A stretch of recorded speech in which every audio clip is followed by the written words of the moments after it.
Not that we have tried out everything yet. So I said, if you all join together, there's many more exciting things to come. That's the future for us. Thank you. Thank you very much. The next question is coming from Mrs. Kochwango Yawoski, who is the IOC member in the Philippines. Thank you, Mr. President. Hello, Professor Yunus. Thank you for being with us today. I will try to be precise, but it's making me nervous to think how to be precise. The actual question is short, but there's some explanation. In 2009, the corruption level in our country was extremely oppressive, and it was very difficult to see that there were more people who were complaining rather than trying to think of how they could be part of the solution. And I was part of a group that felt very politically helpless and disconnected, and none of us were business people. We had no idea how to run a business, and we knew that we couldn't go into the communities to try to teach business because we can't teach what we don't know. But we felt very strongly that the problem we were facing was commercialism and materialism. It was changing the values of society and priorities and human relations. So we had this idea and put together a group whose name translated means, "What is your stake?"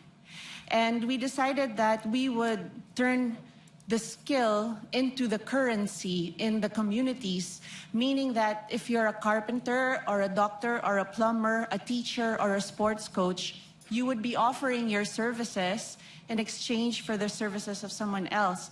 And we wanted to do this to show to people that we are interdependent and we are accountable to each other, because as human beings, we are meant to be connected, but greed makes us unknowingly take things away from each other without even knowing it, and destroy trust and relationships, and no money to go around anyway. So in 2009, we started this group. We were detoured in 2010 because we were all suddenly called to a different mission, but now we have been talking about reviving this. And my question is that, do you think this is naive? Do you think this is something that could grow into a giant tree? Or is this something that would not be sustainable in the long run? Thank you, Professor Yunus. Thank you. The answer is yes, of course. Again, the design at the early stage is the most important part. If you're designing as a social business, you have to have certain characteristics in it. Everybody understands that this is a business. If people get the idea this is a charity work, it's very difficult to turn it around into business, because the mentality of the charity work is very different. No, I'm not saying it's wrong. This is appropriate for that work. But for business, it has to be appropriate for the business thing. That I have to, at the end of the year, I have to look at my book, see how much money I have earned, how much money I spent. And is there a deficit? Is there a surplus? If in the year one there's a big deficit, that's fine. All businesses have that. But in the second year, is this deficit becoming smaller? That's the test.